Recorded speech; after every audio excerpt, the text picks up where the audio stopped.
Иако времето се уште се премислува, доаѓаат потопли денови, а со нив се надеваме и подобри вести. Популарноста на малите кросовери е голема, па затоа Toyota реши да направи адекватна верзија на Yaris. Од страна на моторциклите, како да нема изненадувања, BMW го комерциализира F900 XR, а од Франција, каде се произведува Bugatti, пратија Aber дека ултрабрзиот Chiron има нова Pure Sport верзија, која покрај екстра коњски сили има и екстра цена. Porsche за фанатиците на рачни менувачи понуди 7-степена трансмисија за моделот 911. По цели 2 години на пазарот повторно ја тестиравме петтата генерација на Land Rover Discovery, но ова не се сите наши аргументи за да го задржиме вашето внимание. Останете со нас.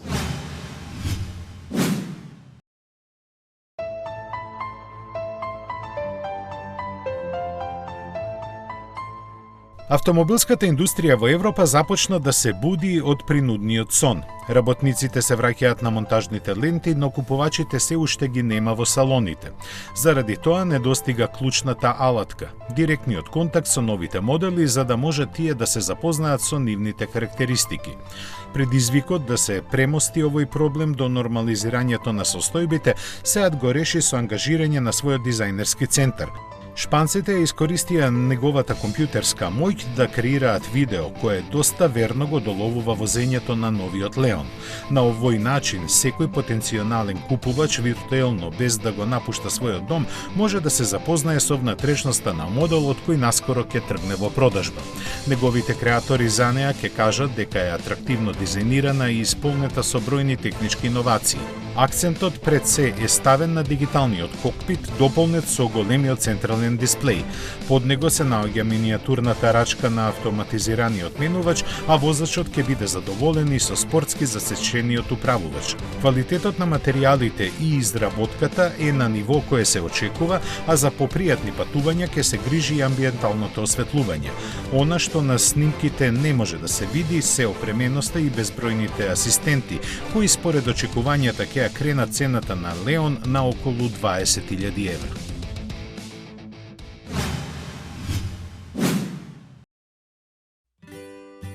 Кинескиот производител на електрични скутери Niu Technologies, чии акции котираат и на Њујоршката берза, е подготвен да го започне својот поход во Европа. Меѓу првите пазари на кои ќе настапи се Франција, Холандија, Шпанија и Италија, каде двата интересни модела ќе се продаваат по 2600, односно 3100 евра. Помалиот има електромотори од 2 коњски сили, со кои постигнува градски 45 км на час. Преносливата батерија тешка 11 кг, која се полни 3 часа, му овозможува автономија од 75 км. Поголемиот модел е двојно посилен и достига до 70 км на час, со едно полнење може да помине 135 км. И двата скутера се опремени со напредни технологии кои овозможуваат следење на состојбата на батеријата, но и GPS лоцирање во случај на кражба. Иако сосема непознат, Niu од 2015 година кога започна со работа, досега има продадено повеќе од 1 милион електрични скутери, најмногу во Кина, каде компанијата располага со повеќе од 1000 дилерства. Плюс на тоа се продаваат и преку интернет, а испораката се врши на домашна адреса. Планот за Европа предвидува лансирање на уште 3 модела со цени од 1800 до 4500 евра.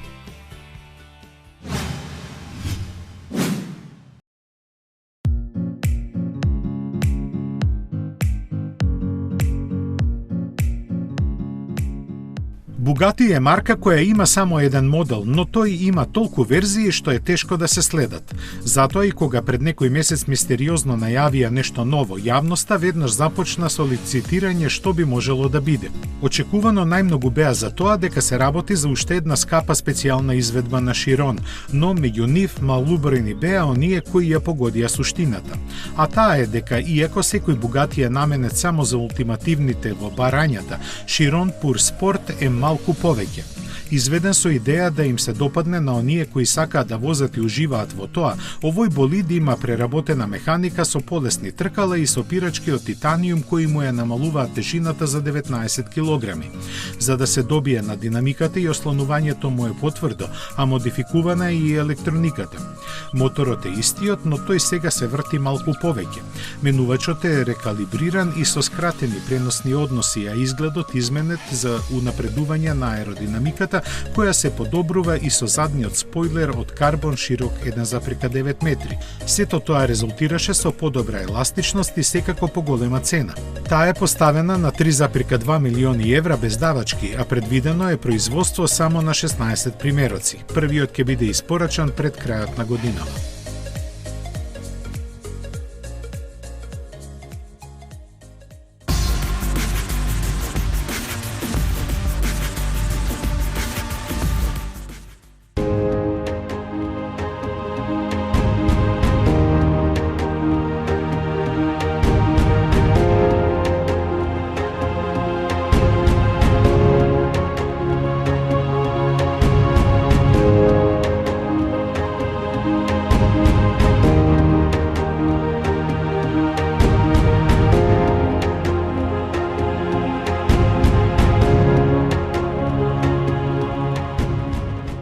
Како ќе изгледа возилото на иднината? Ќе има предни светла кои личат на лавовски заби. Лавовски заби? А дали ќе лета? Не, тоа е смешно, ама ќе има 3D инструмент табла со сите потребни информации. Дали можеш да го нацрташ тоа возило? Јас не цртам толку добро, но може нешто како ова.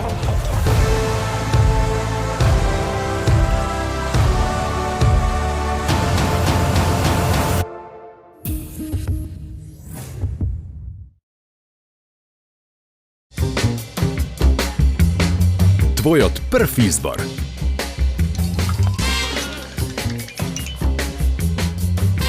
Брилијант. Водечко масло за јадење според потрошувачите во Република Македонија по сите карактеристики.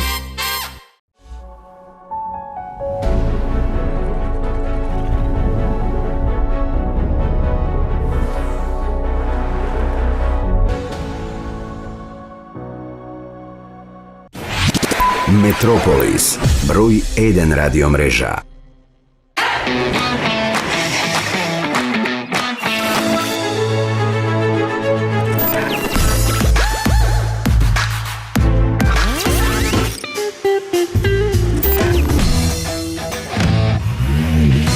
Едноставно до нов автомобил. Со Шпарка се лизинг.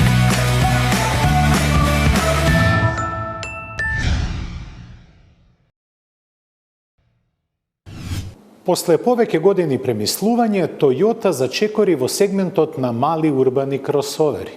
Марката таму ќе ја представува Yaris Cross, кој е развиен и дизајниран според желбите и потребите на европските купувачи. Познатата основа има исто меѓуоскино растојание, но кросоверовската форма му подари поголеми габарити.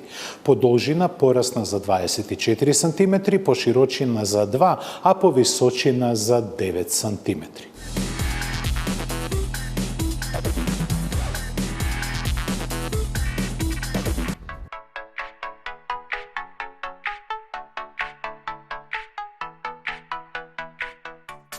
Како што доликува на овакви пригоди, интервенирано и во растојанието од подлогата, кое заедно со електричниот погон на сите тркала му овозможува вистински теренски способности, што е реткост во класата.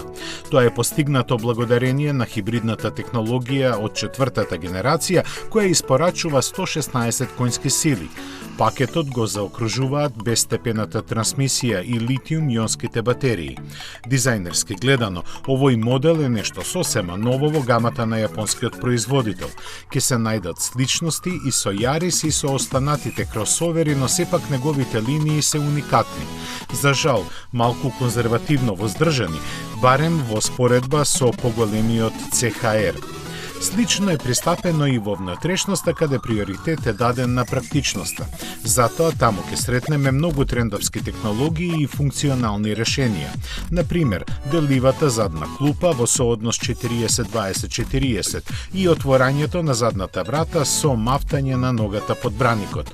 Багажникот пак, кој има зафатнина од 390 литри, е дводелен и опремен со каиши за прицврстување на товар, што посебно ќе им се допадне на оние кои практикуваат активно да го поминуваат слободното време во природата.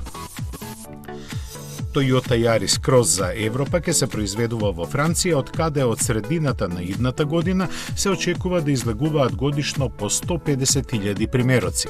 Цените засега не се споменуваат, но реално треба да се очекува да стартуваат од околу 20.000 евра.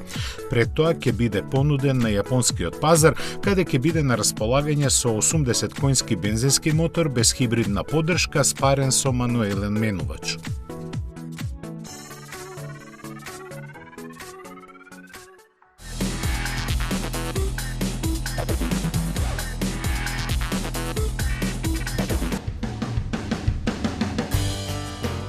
Иако автоматските трансмисии се подлабоко навлегуваат во сите сегменти на автомобили, возачите не се откажуваат од мануелните менувачи. Посебно на оние кои сакаат вистински да уживаат во возењето, како што се купувачите на Porsche 911. Почитувајќи ги нивните афинитети, марката ја понуди тековната генерација на овој модел и со оваква трансмисија, и тоа со 7 степени на пренос. Тоа е реткост кај автомобилите затоа што преголемата близина на позициите на рачката на менувачот лесно може да резултира со уфрлање во погрешен степен. Затоа ја имаат со само пар возила во историјата, а прв беше токму 911 од претходната генерација. Засега на располагање ќе бидат само S и 4S верзиите на легендата од Цуфенхаузен во купе и кабриолет изведби. Сериски ќе доаѓаат со спорт хроно пакет, посебно прилагоден за оваа трансмисија. Независно од неа, тој вклучува и дисплеј кој ја покажува температурата на пневматиците за да знае возачот кога може до максимум да ги извлече перформансите, а тие очекувано се нешто послаби и овие верзии на 911 ќе забрзуваат до 100 на час за 0,7 секунди побавно од стандардите со 8 степен менувач со двојна спојка. Максималната брзина е задржана, а исто и цените кои во Германија стартуваат од 122.000 евра.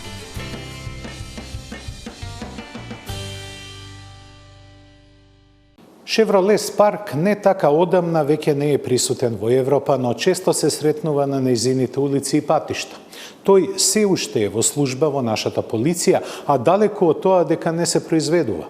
Интересен е фактот дека се продава во 135 земји во светот, а откако прекина да се изработува под беџот на Opel и Vauxhall, General Motors даде лиценца на виетнамскиот VinFast, под чиј покрив се произведува со полна пара.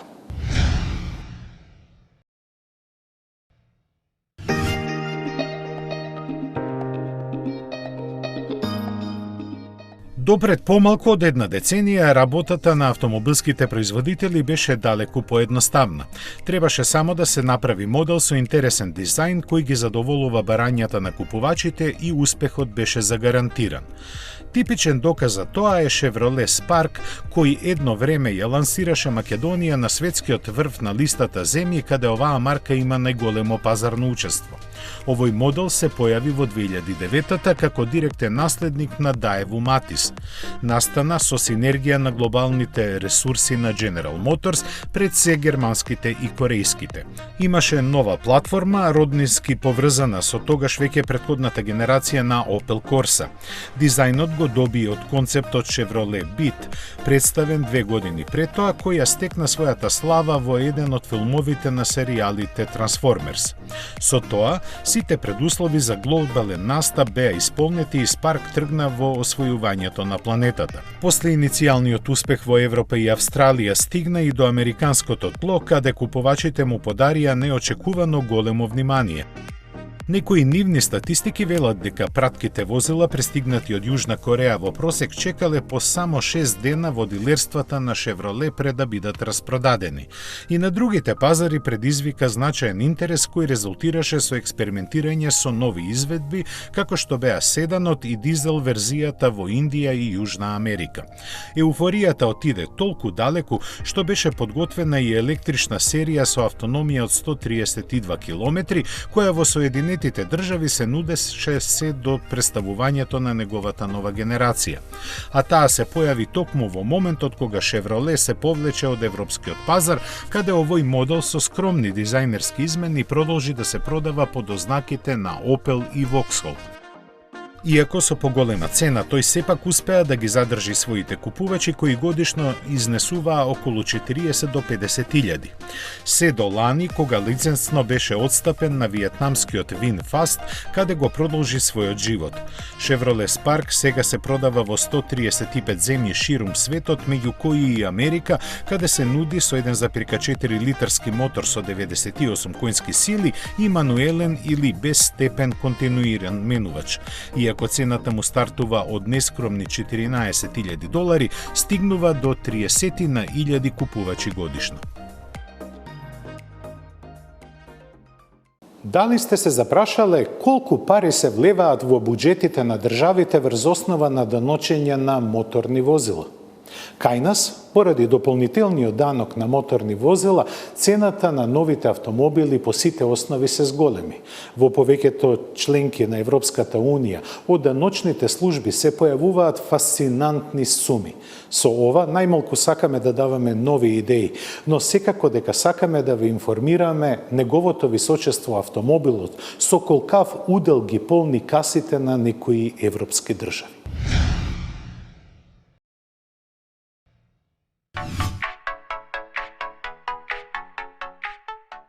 Уште многу одамна се вели дека автомобилите се потреба, а не луксус, но не мислат сите така.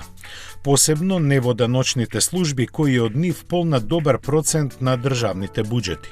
Колку тие длабоко брцаат во джеповите на возачите ни покажа Европската асоциација на автомобилски производители АЦЕА. Таа во својот најнов извештај вклучи 14 големи европски земји кои годишно од нив собираат дури 440 милијарди евра.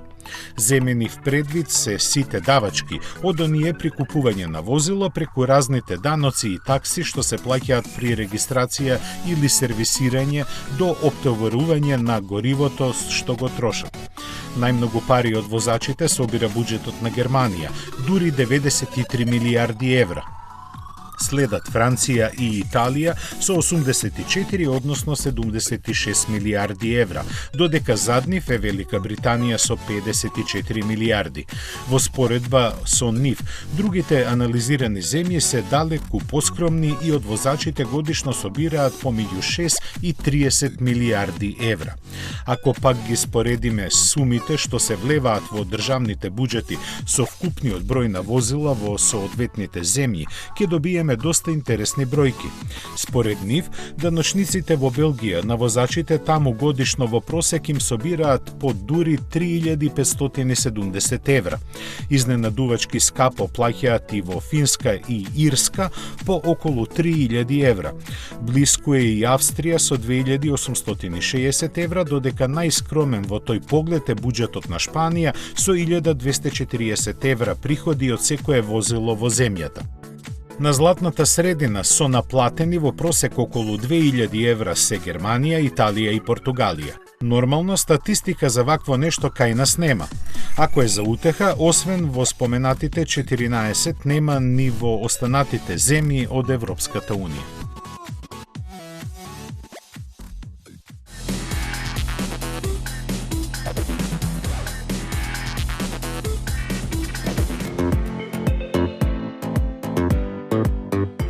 Љубителите на баварските моторцикли пролетва ќе бидат на своето. BMW им ги опонуди авантуристичкиот спортист F900XR. Замислен за целосно уживање во динамичното возење, тој располага со нов двоцилиндричен агрегат со 105 коњи. Но поважно од моќноста е дистрибуцијата на вртежниот момент низ целото подрачје на работата. Тоа обезбедува оптимален баланс меѓу возливоста и комфорот во сите услови, дополнително нагласен со низата технички зафати на рамката и циклистиката. Се среќаваат и бројни напредни решенија кои ќе го зголемат задоволството во возењето, но и безбедноста на возачот. Меѓу нив се и адаптибилните светла, палењето без клучи и интелигентниот систем за самоповикување помош при несреќа. Како втор член на XR семејството, дизајнот му е модерен и донекаде атрактивен, исто како и цената која во Германија се задржа на 11.400 евра.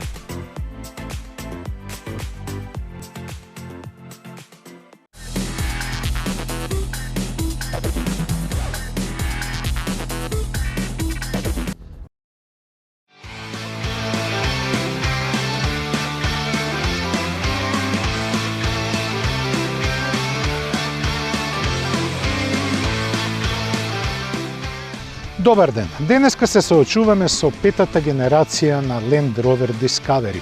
Возило кое воопшто не е ново на пазарот, впрочем, ова му е трета година на продажба и очекуваме благ редизајн. Со представувањето на Discovery од петата генерација, Land Rover како да се откажа од оној вистински мажествен изглед кој го имаше впрочем во првите 4 генерации на Discovery. Но сега повеќе личи на премиум возило, на возило како Range Rover. Впрочем, и основата на петата генерација на Discovery е базирана врз Range Rover. Кога ќе се види во внатрешноста на ГПК, тогаш си ви станува јасно дека мултифункционалноста на овој модел е извонредно голема.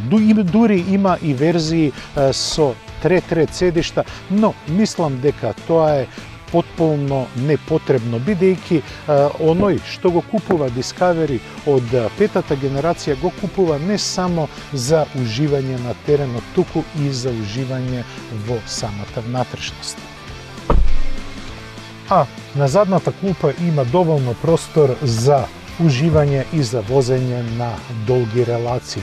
Простор на сите страни. Но впрочем, што може друго да се очекува од петата генерација на Discovery? На возачкото седиште не може ништо да ве разубеди дека се наоѓате во вистински Range Rover. Само името кое е напишано на воланот е Discovery, а не Range Rover, бидејќи целата внатрешност наликува на Range Rover. Погледнете ги материјалите. Имате племенито дрво, кожа, скриени ладици каде што можете да оставите потребни работи, па дури погледнете и централната конзола може да се отвори за да се остават некои помали дребулии. Но целиот амбиент подсетува на луксузниот Range Rover. Она што го очекуваме во рестайлингот кој треба да настапи наскоро е решението на менувачот, бидејќи сега ќе добие наместо ротациона команда ќе добие палка како и останатите производи на групацијата JLR.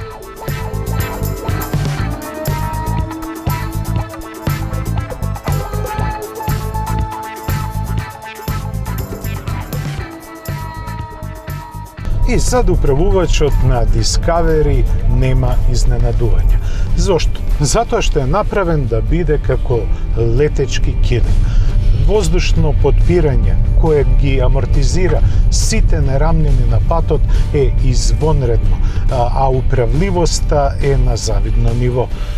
Посебно ако се земе во предвид дека Discovery од петата генерација подолг од 5 метра, потежок од 2,5 тона и не е баш многу лесно така гломазни возила да се манипулираат на теренот. Но тука е силината на Discovery од петата генерација.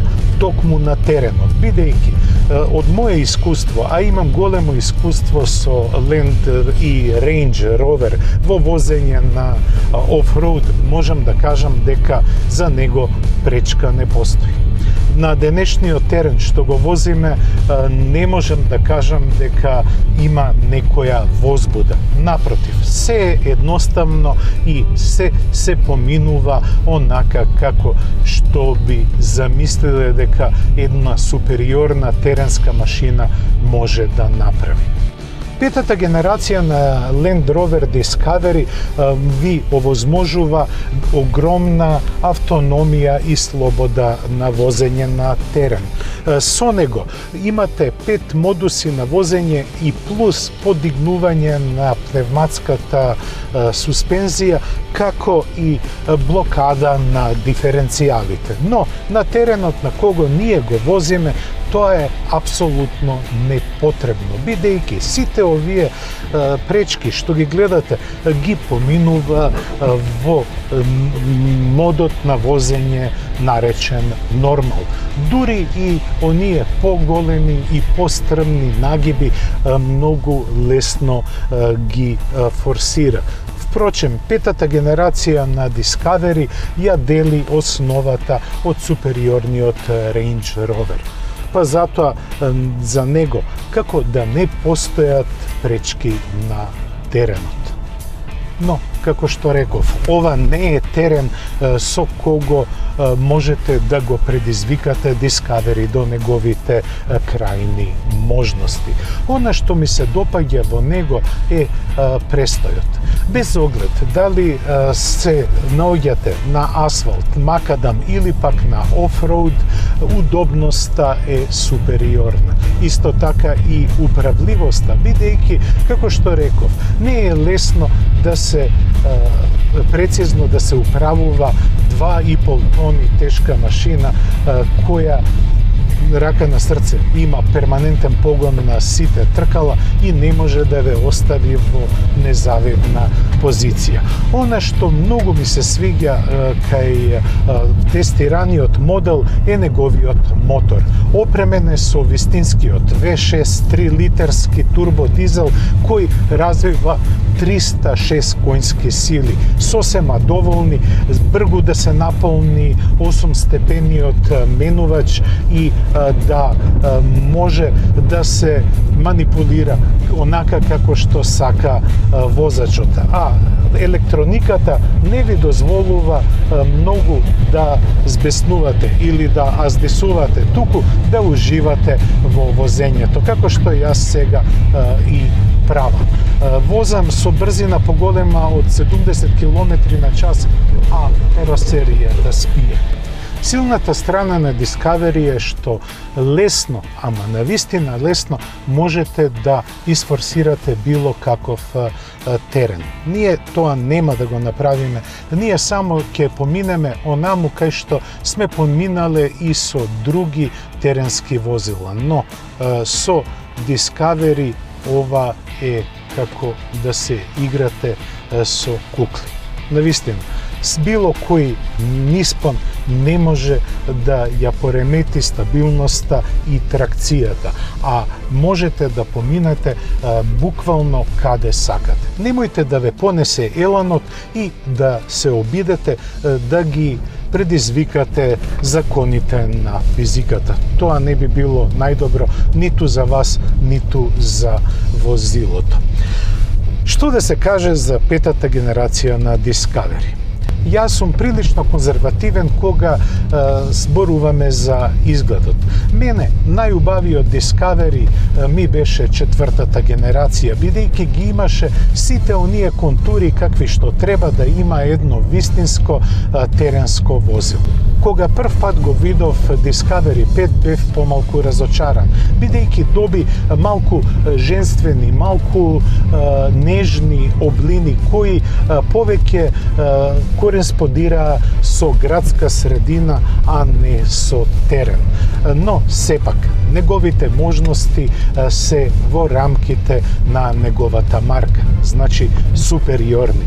Иако делува малку Range Roverски, иако тој има манири на едно луксузно возило, како и опременост, сепак Discovery од петата генерација остана вистинска теренска машина, која многу лесно можете да ја трансформирате во луксузна лимузина на асфалтот. 103.000 евра. Може би е многу, може би е малку. Тоа ќе оставам на вас. И на крај, што да се каже за Discovery од петата генерација? Технички, ова е одлично возило. Мислам дека нема возила вон куќата кои можат да му конкурираат по теренски можности. Се разбира дека оној кој е подготвен да плати 103.000 евра за теренско возило, мислам дека не би бил подготвен да го вади максимумот од можностите што ги нуди неговото возило. Оној што е подготвен да плати 103.000 евра, мислам дека не е подготвен својот мезимец да го доведе во екстремни можности какви што може тој да помине, зашто е впрочем и дизајниран. Тоа беше се што подготвивме за ова издание. А јас ќе продолжам да се забавувам со Discovery по безпаќата. Ве поздравувам и до следното гледање. За 7 дена ви посакувам се најубаво и останете во добро здравје. До гледање.